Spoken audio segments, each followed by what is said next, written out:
Hello my dear students, কেমন আছো তোমরা সবাই? Welcome back to exam album channel. তো এএনএম জেএনএম 2025 এর রেজাল্ট পাবলিশ হয়ে গেছে এবং ইতিমধ্যে তোমরা জানো যে এক্সাম অ্যালবাম থেকে এবছর বিপুল সংখ্যক ছাত্রছাত্রী ভালো স্কোর করেছে এবং ভালো র্যাঙ্ক করেছে। আমরা বেশ কতগুলো স্টুডেন্টের অলরেডি ইন্টারাকশন ভিডিও আমাদের চ্যানেলে পাবলিশ করেছি। আমাদের এরকমই একজন ছাত্রীকে আমাদের সাথে আমরা আজকে পেয়েছি, এত ব্যস্ততার মধ্যেও যেহেতু এখন কাউন্সিলিং চলছে। তো আমরা পেয়েছি গৌরবা খাতুন।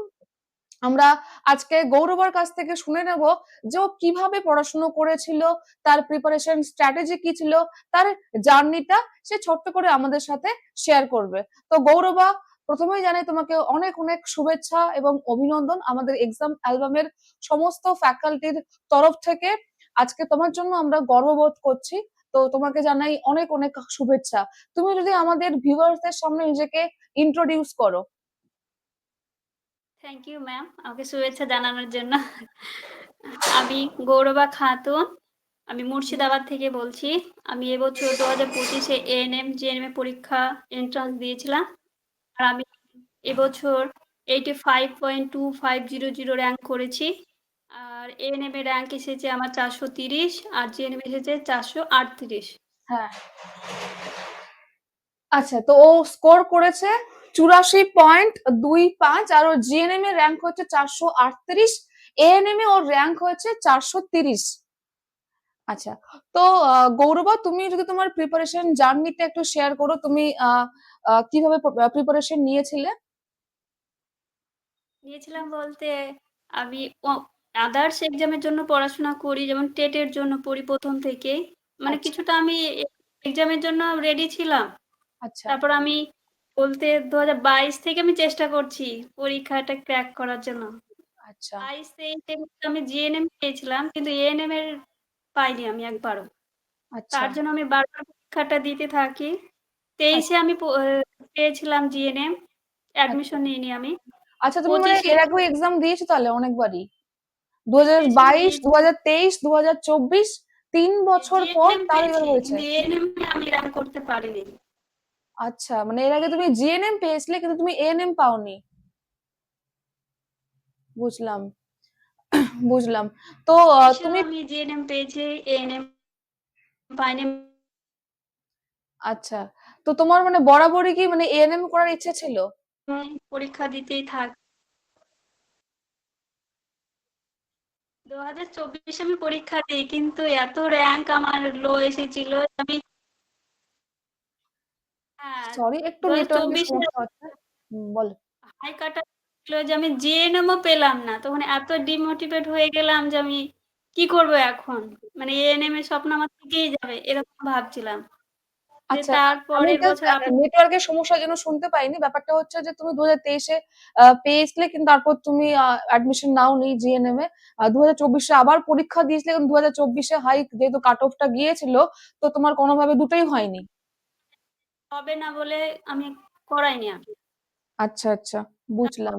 কিভাবে তো হবে না, কিছু একটা অ্যাডমিশন কোথাও নিতে হবে। তখন আপনার দেখি লেকচার দেখি, তখন আমার খুব ভালো লাগে আপনার লেকচার গুলো। তখন আমি অ্যাডমিশন সাহস করে নিই, বিশ্বাস করে যে এখান থেকে হয়তো হলে হবে আমার। তো তোমার তারপর আমি এরকম মনে হয়েছিল অ্যাডমিশন যে আমি তো এটা চিনি না, জানি না কোন প্ল্যাটফর্ম, হুট করে এখানে আবার এনরোল করব, এরম এরম এটা আমি এরম তো ব্যাপার এসেছিল মনের মধ্যে? না না ম্যাম, আমার এরকম কিছু আসেনি। ভালো আচ্ছা, তুমি সবকিছু। আমাদের কোন ব্যাচে পড়তে? বিলিভার 21 ব্যাচের ছিলাম স্টুডেন্ট। আচ্ছা, বিলিভার ব্যাচে। আচ্ছা, আমাদের দর্শকদের আমি বলি যে ও ও একটু মানে হালকা নার্ভাস ফিল করছিল, এভাবে ও ফার্স্ট টাইম করছে, ঠিক আছে? তো ও একটু নার্ভাস ফিল করছে, তার জন্য বারবার একটু করে নিচের দিকে তাকাচ্ছে। ও ক্যামেরার সামনে প্রথমবার এসছে, তো এটা একটু আমাদেরকে কনসিডার করতে হবে, ঠিক আছে? কারণ সবার তো আমার মতো ক্যামেরার সামনে কথা বলে অভ্যেস নেই। হ্যাঁ। যাই হোক, তো মেইন কথায় আসি। তো তুমি কিভাবে মানে পড়াশোনা করেছিলে সেটা যদি শেয়ার অ্যাডমিশন করো। নিয়ে প্রত্যেকে আমি সকালে আর বিকেল আমি টিউশন পড়াতাম। মানে সকালে পড়াতাম উঁচু হাই স্কুল লেভেলে 5 থেকে 10 অব্দি। আর বিকেল আমি বেসরকারি মিডিয়ামের বাচ্চাদের পড়াতাম। মানে ব্যস্ত থাকতাম পড়ানোর ভিতরে মানে টাকা আচ্ছা, আচ্ছা, ইউ আর এ এরকম। টিচার। বাহ! হ্যাঁ, ম্যাম। এখন আমি ছেড়েছি ওরা খুব মানে ওদের মন খারাপ খুব ম্যাম। যে ম্যাম ছেড়ে চলে যাবে। তখন আচ্ছা। আমি কি করলাম টাইম পাচ্ছিলাম না। শুধু টিউশনি পড়ানোর মধ্যেই সীমাবদ্ধ থাকছিলাম। আচ্ছা, তুমি তো তাই কি, কি নিয়ে পড়াতে? কোন, কোন টিউশন? কোন, কোন ক্লাসের? সাবজেক্টই পড়াই। কোনো পার্টিকুলার সাবজেক্টের জন্য কেউ পড়ায় না। আচ্ছা। যে পড়াবে সাবজেক্টই পড়াতে হবে এরকম। না, না, সাবজেক্ট না, আমি বলছি মানে কোন, কোন ক্লাস তুমি পড়াও এমনিতে? আমি 8 অব্দি পড়িয়েছি। এই 5 থেকে 8 অব্দি পড়িয়েছি। আর নিচু নার্সারি থেকে 5 অব্দি পড়াই। আচ্ছা, এই এখন ইংলিশ মিডিয়ামে। তোমাদেরকে ফোন করেছিলাম, তুমি বললে যে ম্যাম আমি টিউশন পড়াচ্ছি। এখন ফোন বাচ্চাদের পড়াতাম। কারণ বাচ্চাদের পড়াতে ম্যাম অত খাটতে হয় না। হ্যাঁ, আর যেহেতু হাই স্কুল দেখতেই হয় একটু পড়ানোর আগে। আমি সেই টাইমটুকু নষ্ট করতে চাইছিলাম না। ওইজন্য আচ্ছা, আমি সকালটা পড়ানো সব করে দিই। আর পুরো আচ্ছা, দিন আমি পড়তাম। আর এই এখন টিউশন পড়িয়ে তারপর আমি আবার রাত্রে পড়তাম। তাড়াতাড়ি আমি ঘুমিয়ে যেতাম। রাত্রে তো পড়তে পারতাম না। তো তোমার মানে তুমি নিজে টিউশন পড়াতে, নিজের টিউশন পড়ানোর পাশাপাশি আবার নিজের পড়াশোনা তোমাকে মানে করতে হতো, তাই না? অনেক চাপ হয়ে যেত। অনেক চাপ হতো। মানে আমার পড়তে সকালে বেশ ভালো লাগতো। সকালে তাড়াহুড়া করে আমাকে পড়তে হতো, তারপর টিউশনের জন্য রেডি হতে হতো। এর জন্য আচ্ছা, আমাকে একটু পড়াতে একটু আমার অসুবিধা হতো। তোমার টিউশন কি তুমি বাড়ি গিয়ে পড়াতে নাকি তোমার বাড়িতেই পড়তে আসে স্টুডেন্টরা? গার্ডিয়ান ভালো ছিল। মানে যেহেতু সবাই বলে পড়াতে ভালো পারি, ওর জন্য বাড়ি এসে চাহিদা করে পড়াতো। আচ্ছা, তো তোমার বাড়িতেই পড়তে আসছে বাচ্চারা? টেনশনও লাগছিল হয়তো টাকা-পয়সা ছেড়ে দিচ্ছি। কোথা থেকে ম্যানেজ করব সবকিছু। নিজের খরচ নিজেই চালাই ম্যাম। হ্যাঁ, না, না, সেটা উচিত তো। প্রত্যেকটা মানুষেরই উচিত। ছেলে মেয়ে সবার নিজের পায়ে দাঁড়ানো উচিত। মানে করা তো অবশ্যই উচিত। তোমার এইচএস কত সালে হয়েছিল? আমার ২০১৬ সালে। আচ্ছা, আচ্ছা, বুঝলাম। তুমি তোমার প্রিপারেশনটা যদি বলো, মানে কোন সাবজেক্টটা তুমি কিভাবে পড়েছো? Biology, physical science, math? Math তুমি করতে? ম্যাথ পড়তাম বলতে ম্যাম ম্যাথও তো আমি ভালো পারি না। যেটা আর্টসের স্টুডেন্ট ম্যাম আমি। আচ্ছা, ম্যাথও তো আমি ভালো পারতাম না। ম্যাথটাকে আমি সাইডে রেখেছিলাম। আচ্ছা, পারলে পরে এবারে পারলে ৪-৫ যদি পাই সেখানে ভাগ্য এরকম ভেবে রেখেছিলাম। কিন্তু আচ্ছা, ছেড়িনি ম্যাম লিখে রাখতাম। নিয়মগুলো পিয়ালি ম্যাম যেগুলো পড়াতো সেগুলো আমি দেখতাম ক্লাসগুলো। আমি রেকর্ডিংই করেছি। কারণ আচ্ছা। আমি ভাবতাম যখন আপনারা লাইভে করাতেন তখন একটু টাইমটা বেশি লাগতো আমাকে মনে হতো। হ্যাঁ, হ্যাঁ। সে আর তাছাড়া তোমার আবার কাজও থাকতো। 2x স্পিডে আমি ম্যাম ক্লাস দেখতাম। 2x আর যে স্পিডে হ্যাঁ ম্যাম চালিয়ে দিতাম। চালিয়ে আর আমি দিয়ে। ম্যাম খাতা ১ম দিকে করতাম। তারপর যখন দেখলাম যে পরীক্ষা ডিলে হয়েই চলে যাচ্ছে, পরীক্ষা বুঝতে পারছি না হবে কিনা আদৌ, তখন আমি একটু ঢিলেও দিয়ে দিলাম পড়াতে। মানে আদার্স এক্সামের জন্য তখন পড়তে লাগলাম ম্যাম। আচ্ছা, আচ্ছা, বুঝলাম। তারপরে যখন তখন তো ১.৫ মাস মতো তো টাইম ছিল। হ্যাঁ, 40 তখন দিন মতো ছিল। ফুল বন্দি করে নিলাম আমি নিজেকে। কারো সঙ্গে কোনো কনট্যাক্ট নেই, কিছু নেই। তো আর আমি হেলথি লাইফস্টাইল মেনে চলতাম। আমি যেমন? ম্যাম তাড়াতাড়ি ঘুমিয়ে যেতাম। তারপরে সকালে ৩:৩০ ৪টের দিকে উঠতাম। তারপরে আমি জগিং এ চলে যেতাম। ২ ঘন্টা আমি রানিং করে আসতাম। তারপর ফ্রেশ হয়ে একটু মেডিটেশন করতাম। তারপরে এই যে আমার মাথাটা খুলে গেল। তারপর আমি সারাদিন পড়ার এনার্জি পেতাম। একটুও ক্লান্তি লাগতো না। ১ম এ আমি সকালের দিকে লাইফ সায়েন্স দুটোই পড়তাম। 9 ও পড়তাম, 10 ও পড়তাম। তারপরে আপনাদের ক্লাস দেখতাম। তারপরে আবার দুপুরের দিকে আমি রেস্ট তো পেতাম না। সারাদিন হুম, পড়তাম, তারপর বাচ্চাদের পড়াতাম। তার আগে ম্যাম আমি একটু ম্যাথ করতাম। আচ্ছা। বেশি আমি ম্যাথ করতাম না। যেহেতু আমি ওটা ভেবেই রেখেছিলাম অত আমি পারব না। সাইডে। তারপর করে একটু ফ্রেশ-ট্রেশ হয়ে খেয়ে-দেয়ে আমি আবার লাইফ সায়েন্স তোমার ফিজিক্যাল সায়েন্স পড়তাম। আচ্ছা, এবছর আমি প্রচুর টেক্সট পড়েছি ম্যাম। কারণ আমি ক্লাস করেই রেখে দিতাম। তখন আমি ভাবতাম যে এভাবে ক্লাস করে রেখে দিলে হবে না। টেক্সট বইগুলো একটু পড়তে হবে ভালো করে। তখন আমি প্রচুর রিভিশন দিয়েছি। আর প্রত্যেকটা লাইন আমি খুঁটিয়ে পড়েছি। আর এবছর তো ইজি কোয়েশ্চেন পড়ে গেছে। পুরো বেসিক থেকে দিয়ে দিয়েছে। আমি তো ভাবছি পরীক্ষা আদৌ আমি পরীক্ষা দিচ্ছি কিনা আমি বুঝতেই পারছি না। এত সহজ কোশ্চেন এরকম মনে হচ্ছে। আর আপনারা যে পিডিএফ দিতেন কোশ্চেন, সেটা তো হুবহু চলে এসেছে। সবকিছু থেকে এসেছে। হ্যাঁ, বিশেষ মানে করে জীবন বিজ্ঞান খুব কমন। সত্যি না আমিও ফিল করিনি যে পরীক্ষা আমি দিছি কোন জায়গাতে এসে। হ্যাঁ, এত জীবন সহজ বিজ্ঞান তো খুবই সহজ এসেছিল দেখেছিলি এবছর। সব কমন, পেয়ে সব আমার কমন ছিল। আমি নিজের বড়াই করছি না, বাট এটা সত্যি কথা। ম্যাম আমি ৫০ এ ৮৫ পেয়ে গেছি। ওইখানে আমি এগিয়ে গেছি। আরে আর বাহ! লাইফ সায়েন্স আমি 23 পেয়েছি। ওখানে ২ মার্ক কেটে গেছে। এখানে দুটো এগিয়ে গেছি। তার মানে আমার স্কোর অনেক আগিয়ে গিয়েছে। তখন আমি ভাবলাম যে এবছর এএনএম আমি পাবোই। আচ্ছা, তোমার লাইফ সায়েন্সে হয়েছে 50 আর ফিজিক্যাল সায়েন্সে 23। হ্যাঁ ম্যাম। আর আদার্স হয়েছে যে 84 পয়েন্ট এসেছে। রিজনিং এ তো 5 এ 5 পেয়েছো বোধহয়। হ্যাঁ ম্যাম। আর আর আমি জিকে টা? বাচ্চা মিডিয়ামে তাদের জিকে সাবজেক্ট থাকে, তারাকে আমাকে পড়াতে হয়। সেখান থেকে আমার জিকে গুলো তৈরি হয়ে যায়। আচ্ছা, তো জিকে তো তোমার ভালো স্কোর চলে এসছে 10 এর মধ্যে। ঠিকমতো দেখতে হয় না। সহজ থাকে সেখান থেকে হয়ে গেছে। ইংলিশটা একটু দেখেছিলাম। বেশিরভাগ আচ্ছা সায়েন্স আর ফিজিক্যাল সায়েন্সের উপর জোর দিয়েছিলাম। আচ্ছা আচ্ছা, বুঝলাম। তো তুমি টেক্সট বইয়ের পাশাপাশি অন্য কোনো বই পড়তে কি? হ্যাঁ ম্যাম। আমার প্র্যাকটিস সেট ছিল যেহেতু আগের বছর থেকে আমি দিচ্ছি, সেই বইগুলো অনেকদিন আমার ছিল। ধরে। আচ্ছা বেসিক কমপ্লিট করে ম্যাম কোশ্চেন প্র্যাকটিস প্রচুর করতে হবে, প্রচুর। আমি প্রচুর করতাম আর যেগুলো পারতাম না সেগুলো গোল করে রাখতাম। পরে সেগুলো আবার রাত্রে রিভিশনের টাইমে কোনটা পারিনি সেটা দেখে নিতাম। ওইভাবে যেগুলো পারিনি সেগুলোর উপর বেশি জোর দিয়ে দেখতাম। ওইভাবে করতে করতে ম্যাম ওটা আমার ইজি হয়ে যেত কোশ্চেনটা। আচ্ছা, বুঝলাম। আচ্ছা। মক টেস্ট হ্যাঁ মানে আপনার যে অ্যাপ থেকে যে মক টেস্ট সেটা আমি মানে ভয়ই দিইনি। যদি কম স্কোর আসে আমি ডিমোটিভেট হয়ে যাব। এ ভয় আমি দিতামই না কোনো। আচ্ছা, মানে ভাবছি হয়তো আরো নার্ভাস ফিল করব। মক টেস্ট দাওনি। কিন্তু কোয়েশ্চেন গুলো আমি দেখতাম কি, কি কোয়েশ্চেন দিয়েছেন। কিন্তু পরীক্ষাটা দিয়ে আপনাদেরকে স্কোর জানানো সেটা করিনি। হ্যাঁ, বুঝলাম। আর তুমি বোধহয় পরীক্ষার পরে আমাকে এসএমএস করেছিলে না? পরীক্ষার দিনের পরে যে আমি গৌরবা খাতুন বলছি, আরুষি ম্যামকে এই এসএমএসটা পাঠাবেন। আমার পরীক্ষা খুব ভালো হয়েছে। ম্যামকে থ্যাংক ইউ। আচ্ছা, হ্যাঁ, হ্যাঁ। আমার যেহেতু অফিসের নাম্বার ওইটা, হ্যাঁ, আমি হ্যাঁ। আপনার সঙ্গে কনট্যাক্ট করতে চাইছিলাম।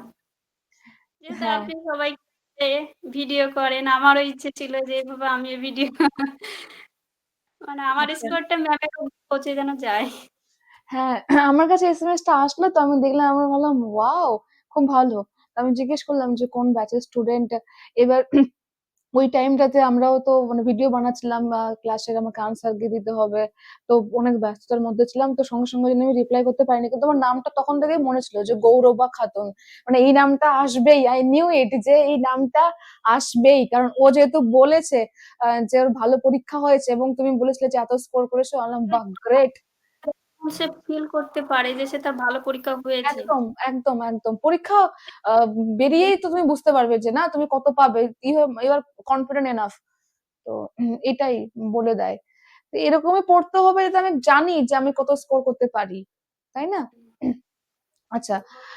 অনেকে এটা গৌরবা একটা ব্যাপার থাকে যে আমি তো আর্টস এর স্টুডেন্ট, এখানে তো অনেক সায়েন্স এরও সাবজেক্ট আছে। তো আমি কি পারবো? তো তোমার এখানে কি মনে হয় যারা আর্টস এ তারা কি পারবে? আর্টস অবশ্যই পারবে। ট্যালেন্ট এটাতে ম্যাটার করে না ম্যাম। হার্ড ওয়ার্ক ম্যাটার করে। আমি একদম। প্রচুর হার্ড ওয়ার্ক করেছিলাম। কারণ আমার সঙ্গে আমার একটা বোন পরীক্ষা দিয়েছে। এর আগের বছর ২০২৩ এ দিয়েছিল ও। ও আচ্ছা, সায়েন্সের স্টুডেন্ট। ও পারেনি। একবারও পারেনি।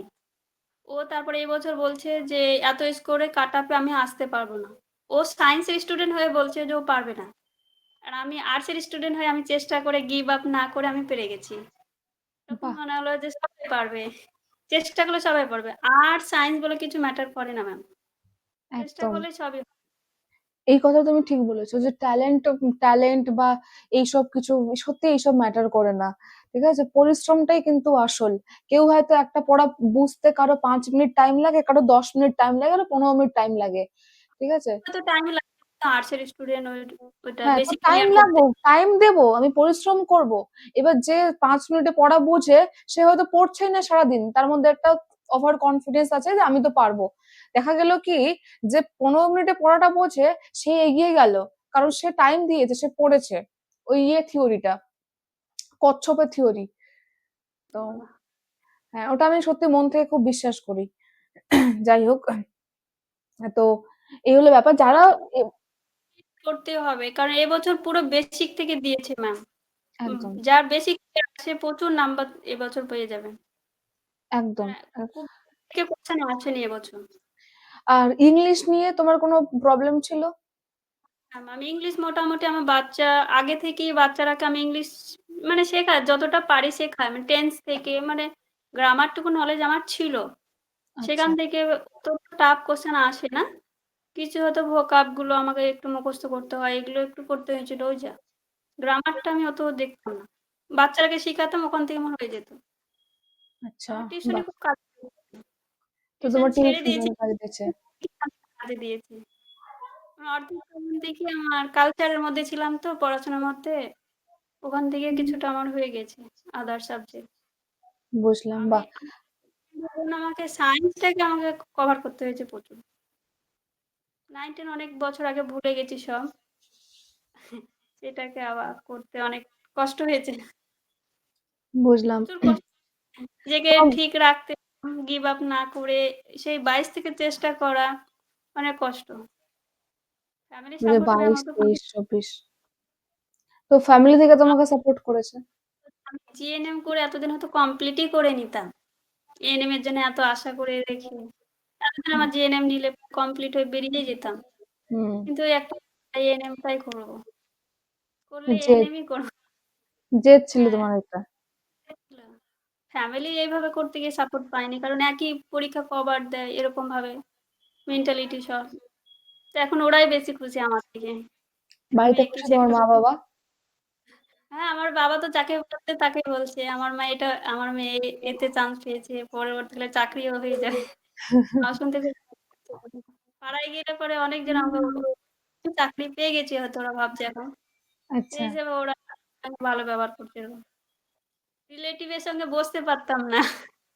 এখন ওরাই আমার অনেক গুণগান করছে পড়াশোনা নিয়ে। তাই পুরো, না? হ্যাঁ পুরো বিপরীত হয়ে গেছে। আগে কেউ মানে আমি অনেকটা একা হয়ে গেছিলাম। কেউ হয়তো বিয়ের প্রেশার আসতো, বিয়ে কেন করছি না, পড়াশোনার সঙ্গে থাকা। ওর জন্য ওগুলো থেকে ডিটাচ হয়ে গেছিলাম পুরো। যে খারাপ হয়ে যাচ্ছি যে বিয়ে শাদী করে সংসার করা এরকম মেন্টালিটি। তখন আমি নিজের জেদে না আমি কিছু করব তারপর বিয়ে করব। আমি একাকিত্ব অনেক অনুভব করতাম। কাঁদতাম তখন, রাতে কান্না পেয়ে যেত ম্যাম। তো নিজেকে শক্ত করে আবার পড়তাম।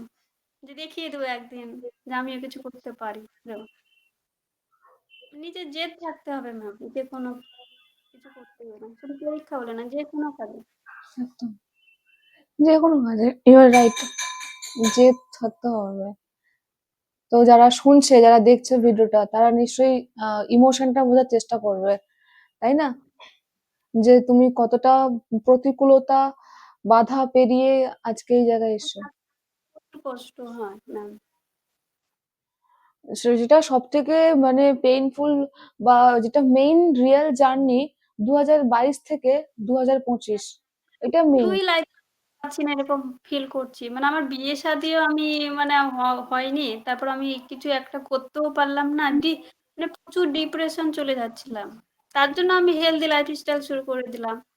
যে না আমাকে মাইন্ডসেটটা আমাকে ঠিক করতেই হবে। নাহলে আমি পরীক্ষায় কিছুই আমি বুঝতে পারবো না। সহজ অ্যান্সারও ভুল করে চলে আসবো।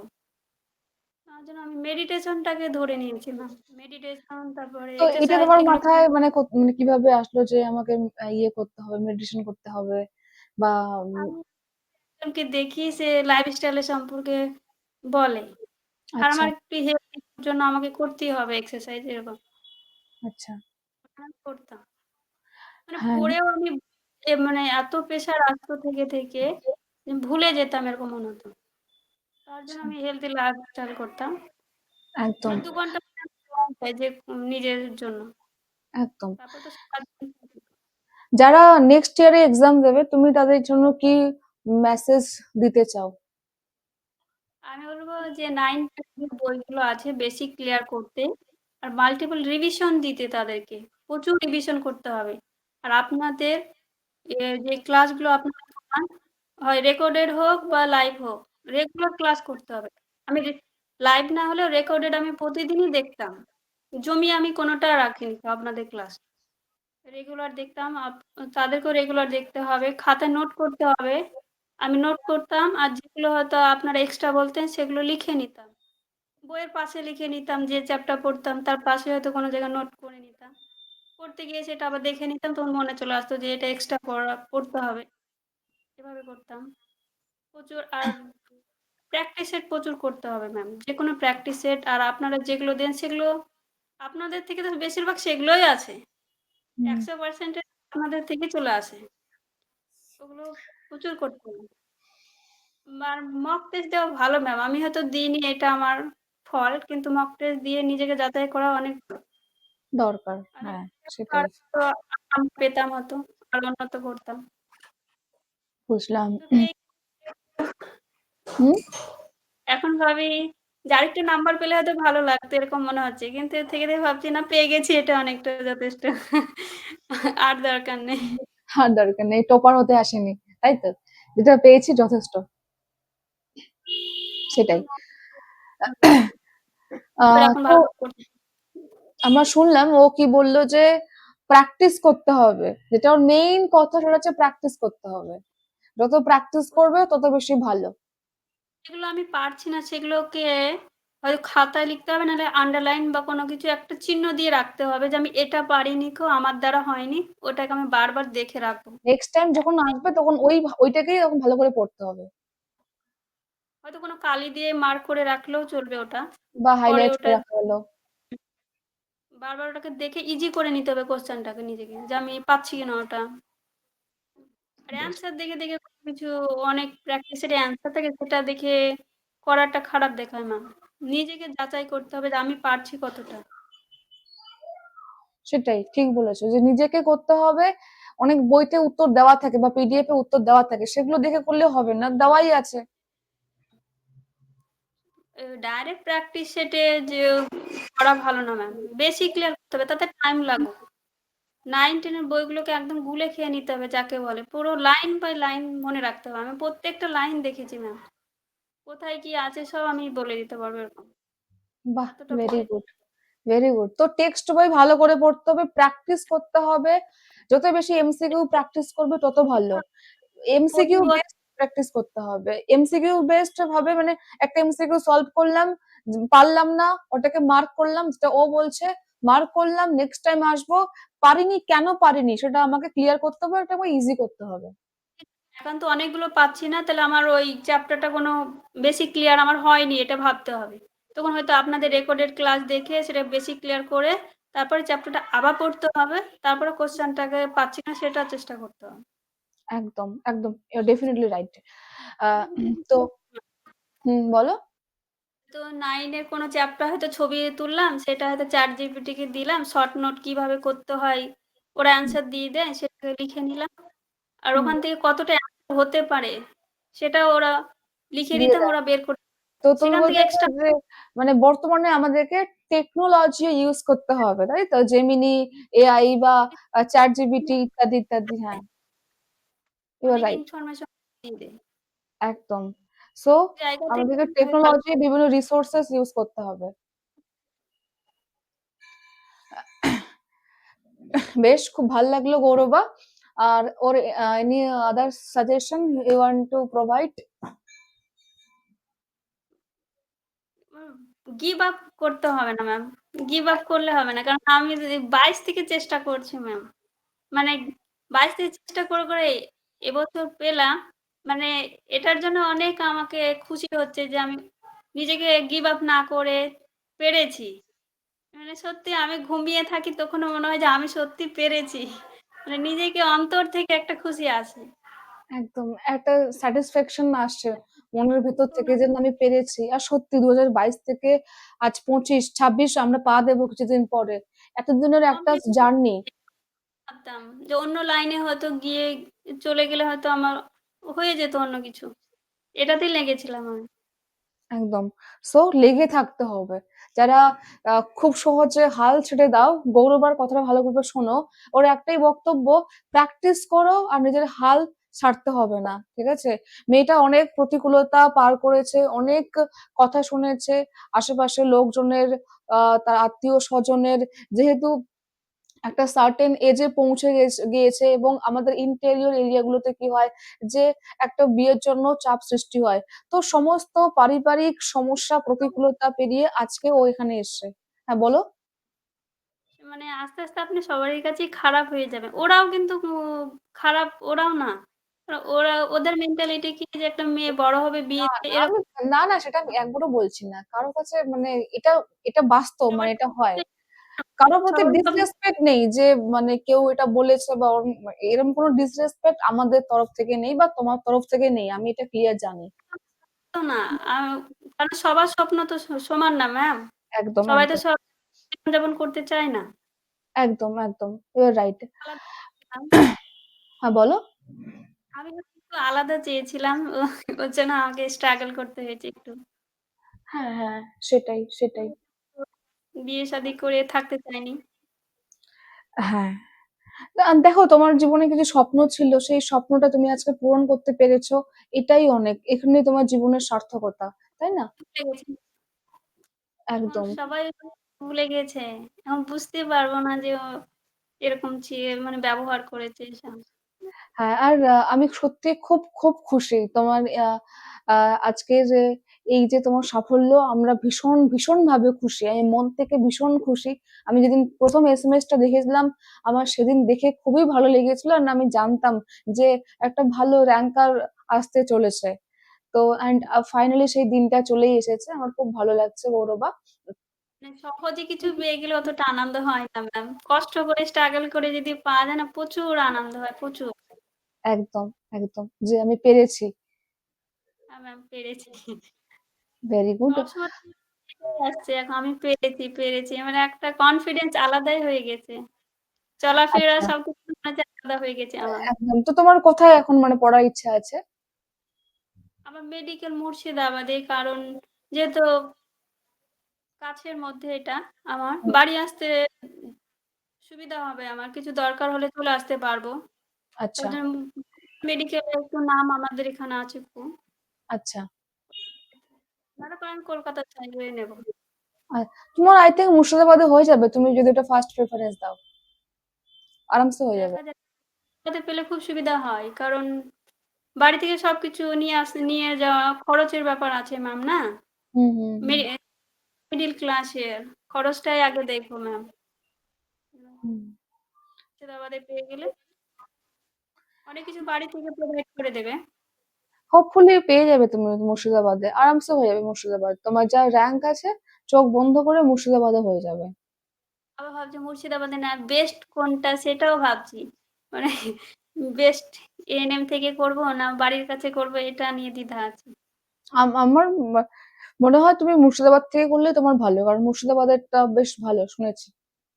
আসানসোলও হ্যাঁ, ভালো, মুর্শিদাবাদও ভালো, আইডিবিজি বেলেঘাটাও ভালো, ডক্টর এস সি মুখার্জি ভালো। দূর হয়ে যাচ্ছে তো ম্যাম। হ্যাঁ, হ্যাঁ। আর আমি কোনোদিন তো বাইরে থাকিও নি ম্যাম। আচ্ছা, কাছের মধ্যে থাকতে পারবো থাকতে। আচ্ছা। তো তুমি মুর্শিদাবাদটাই দাও। আমার মনে হয় ফার্স্ট চয়েসই তোমার ওটাই হয়ে যাবে। তোমার র‍্যাঙ্কে মুর্শিদাবাদে হয়ে যাবে। কিন্তু হোস্টেল নেই একটা। হুম? একটা তো ম্যাম হোস্টেল নেই। হোস্টেল নেই? আচ্ছা। এটা আমার একটু সমস্যা হয়ে যাচ্ছে। কারণ আমার টাকার উপর একটু সমস্যা আছে মানে হুম। বাড়ি থেকে যেহেতু একটু সমস্যা আছে। তো তুমি বাড়ি থেকে যাওয়া আসা করতে পারবে না? ম্যাম বাড়ি থেকে যাওয়া আসা করতে পারবে না তুমি? করতে ম্যাম এভাবে তো ক্লান্তি টায়ার্ড যদি হয়ে যায় সেটা ভাবছি। হ্যাঁ, সেটাও ঠিক। সবসময় তো এর মধ্যে থাকলে তো একটা টায়ার্ডনেস থাকে। একদম, যে একদম। যাতায়াত করে বেশ, ঠিক আছে। খুব ভাল লাগলো গৌরবা তোমার সাথে কথা বলে। আর যারা এএনএম জিএনএম 2026 এর জন্য প্রিপারেশন নিতে চাইছো, তাদের জন্য আমরা নতুন ব্যাচ শুরু করেছি। বিলিভার ব্যাচ 2026 ও 2025 এর ব্যাচে পড়তো। আমাদের এই 2026 এর যে ব্যাচ, সেখানে ক্লাস অলরেডি শুরু হয়ে গেছে। আর এটা হচ্ছে ক্লাসের রুটিন। এটা হয়তো ফ্লিপ করে তোমাদেরকে দেখাতে পারে যারা দেখছো ভিউয়ার্সরা। তো এটা আমরা প্রোভাইড করে দিয়েছি অলরেডি টেলিগ্রামে এবং আমাদের অন্যান্য সমস্ত সোশ্যাল প্ল্যাটফর্মে। এটাকে তোমরা স্ক্রিনশট নিতে পারো। আর এই ব্যাচের সাথে 4টে ব্যাচ ফ্রিতে পাবে, মানে গৌরবা বা এর আগে যে আমাদের সমস্ত ছাত্রছাত্রীরা যারা পড়েছে তাদের সব ব্যাচ গুলো তোমরা ফ্রিতে পাবে। 4টে ব্যাচ একদম ফ্রিতে পরীক্ষা পর্যন্ত এখানে ক্লাস নেওয়া হবে। আমাদের এই ব্যাচে তোমরা যুক্ত হতে পারো। Exam album app play store থেকে মোবাইলে ডাউনলোড করবে, সেখানে নাম, ইমেল আইডি, মোবাইল নাম্বার দিয়ে সাইন আপ করে খুব সহজভাবে বিলিভার ব্যাচ 2026-এ ক্লিক করে ওখানে বাই অপশন আসবে, বাই অপশন থেকে তোমরা পারচেস করতে পারবে। আমাদের এই ব্যাচের প্রাইস রয়েছে মাত্র 1999 টাকা। তার মধ্যে আবার ডিসকাউন্টও আছে। ডিসকাউন্ট কুপন কোড অ্যাপ্লাই করলে তোমাদের 1800 সামথিং পড়বে ফর ওয়ান টাইম। 2 টাইমও পে করতে পারো। তোমাদের 2 টাইম পে করলে মান্থলি 225 করে তোমাকে 2 মাস অন্তর অন্তর পে করতে হবে। এই ছিল আমাদের বিলিভার ব্যাচ এবছরের। যারা এবছর আমাদের এখান থেকে প্রচুর পরিমাণে ছাত্রছাত্রী সিলেক্টেড হতে চলেছে, যেহেতু সবাই counselling, document verification, choice filling ইত্যাদি প্রসেস নিয়ে খুব ব্যস্ত রয়েছে। তাই ইতিমধ্যে আমরা সবার সাথে এক্ষুনি এই মুহূর্তে ভিডিও বানাতে পারছি না। তো আমরা ধীরে ধীরে সমস্ত স্টুডেন্টের চেষ্টা করব, যাদেরকে আমরা পাবো তাদের সঙ্গে এভাবে ইন্টারাক্ট ভিডিও করার, এবং যারা এবছর পরীক্ষা দেবে তাদের যাতে তাদের জন্য হেল্প হয়, তারা যাতে বুঝতে পারে যে কোন কোন বিষয়গুলো মাথায় রাখতে হবে। কারণ আমরা যখন রিয়েল জার্নি জানতে পাবো, যেমন আছে গৌরবের আমরা শুনলাম, তাহলে আমরা রিয়েল যে সিনারিওটা সেটা অনুভব করতে পারবো। তো আমাদের এই ব্যাচে যুক্ত হতে চাইলে খুব তাড়াতাড়ি তোমরা কন্ট্যাক্ট করো। এই যে ফোন নাম্বার দেওয়া আছে এটা হয়তো ফ্লিপ করে আসে, আমি মুখে বলে দিচ্ছি 8509386897। এই নাম্বারে তোমরা সকাল 10টা থেকে সন্ধ্যে 6টা পর্যন্ত ফোন করে আমাদের সাথে কথা বলতে পারো কিভাবে জয়েন করবে। ঠিক আছে? আচ্ছা, এবার আসি আমি গৌরবার কাছে। অনেক অনেক ধন্যবাদ গৌরবা, তোমার মূল্যবান সময় এত কিছুর মধ্যে দেওয়ার মতো। তোমার টিউশন, তোমার পড়াশোনা নিজের, এবং এখন এত প্রসেসের মধ্যে তুমি তোমার সময় বের করে আজকে আমাকে যে সময় দিয়েছো তার জন্য আমি তোমার কাছে থ্যাঙ্কফুল অ্যান্ড গ্রেটফুল, ভীষণ হ্যাপি। আমরা এক্সাম অ্যালবামের সমস্ত শিক্ষক শিক্ষিকারা এবং অন্যান্য সমস্ত আমাদের এখানে স্টাফ ভীষণ ভীষণ হ্যাপি তোমার জন্য। আজকে আমরা সত্যি প্রাউড ফিল করছি। তোমার ফিউচারের জন্য অনেক অনেক শুভেচ্ছা তোমাকে, যেন ফিউচারের সমস্ত কিছু ভালো হয়। Thank you ma'am. আপনাদের সঙ্গে সরাসরি দেখা হলে তো আরই ভালো লাগতো। একদম। যদি কখনো কলকাতায় আসো তাহলে আমাকে বলবে, ফোন নাম্বার তো আছে। ঠিক আছে? দেখা হতে পারে তোমার সাথে। আর তোমার যদি কোনো অসুবিধা হয় তুমি আমাকে ফোন করবে, আমি চেষ্টা করবো তোমাকে হেল্প করার। তোমার সাথে তো আমার এর আগেও কথা হয়েছে। ২-১ দিন আগেই তুমি ফোন করেছিলে। তো তোমার আবার যদি কোনো সমস্যা হয় তুমি আমাকে ফোন করো। ঠিক আছে? ঠিক আছে আর ম্যাম। খুব খুব ভালো থেকো, সুস্থ থেকো। তোমাদের পরিবারের সবাই যেন খুব ভালো থাকে, তোমাদের পরিবার, এবং তোমাকে আবারও জানাই অনেক অনেক শুভেচ্ছা। খুব ভালো থেকো। Thank you ma'am. হ্যাঁ, আরেকটা কথা, আমরা যে প্রতিকূলতার কথা বলছিলাম, যদি কেউ কোনো কারণে অফেন্ডেড হয়ে যায় তোমার সারাউন্ডিং এ, আমরা কাউকে ডিসরেসপেক্ট করছি না। আমরা জাস্ট সিচুয়েশনটাকে প্রেজেন্ট করছি, নাথিং এলস। তো কাউকে অফেন্ডেড করার জন্য আমাদের এই ইন্টারাকশনটা নয়। আমাদের মেইন মোটিভ এই ভিডিওটার, যারা এর পরের বছর পরীক্ষা দেবে তারা আমাদের এই রিয়েল জার্নি গুলো শুনে যাতে মোটিভেট হতে পারে, তারা যাতে ইন্সপায়ার্ড হতে পারে, এবং তারা তাদের প্রিপারেশনটা হাল না ছেড়ে বা গিভ আপ না করে কন্টিনিউ করতে পারে। আমাদের মেইন উদ্দেশ্য এটাই। কাউকে অফেন্ডেড করা উদ্দেশ্য আমাদের একদমই নয়। আমরা জানি যে প্রত্যেকের একটা স্বপ্ন থাকে, এবং সেই স্বপ্নের জন্য আমাদের একটা তো প্রতিকূলতা বা আমাদের একটা স্ট্রাগল জার্নি তো অবশ্যই থাকে। ঠিক আছে? হ্যাঁ ম্যাম, বেশ আমি যখন তাহলে পড়তে এলে যেতাম তখন আপনাদের ভিডিওগুলো দেখতাম, যাদের সাকসেস আপনারা স্টোরি গুলো দিতেন তখন দেখতাম তারা কিভাবে পড়েছে, সেগুলো দেখে আবার মোটিভেট হয়ে যেতাম। আবার পড়তে শুরু করতাম। এগুলো খুব ভালো ম্যাম, যেগুলো আপনার স্টোরি গুলো আপলোড করেন। ওটাই। তো এটাই আমাদের মেইন মোটিভ আরকি। অ্যান্ড তোমার কথা শুনেও হয়তো আরো অনেক ছাত্রছাত্রীরা ইন্সপায়ার হবে। তাদেরও ভালো লাগবে। আর যদি কেউ ফিল মুর্শিদাবাদের হয় তো আরো সে গর্ববোধ করবে। আমাদের রাজিয়া ম্যাম মুর্শিদাবাদের এখানে আছে। আমাদের মুর্শিদাবাদ থেকে অনেক টিচার আছে। তো আ তারাও গর্ববোধ করবে যে হ্যাঁ, আমাদের জেলার একটা মেয়ে পেয়েছে। এখন ২ বছর ভালোভাবে কমপ্লিট করে চাকরিটা পেয়ে একদম, এটাই স্বপ্ন এখন এখন। একদম, একদম। অনেক শুভেচ্ছা। তো যেন তাই হয়। বেশ তাহলে গৌরবা, আমরা আর এক্সটেন্ড করলাম না। তোমার সঙ্গে আবার কথা হবে। তুমি ভালো থেকো। ঠিক আছে? আসছি আমি তাহলে বাবু। হ্যাঁ? ঠিক আছে। ভালো থেকো। টাটা।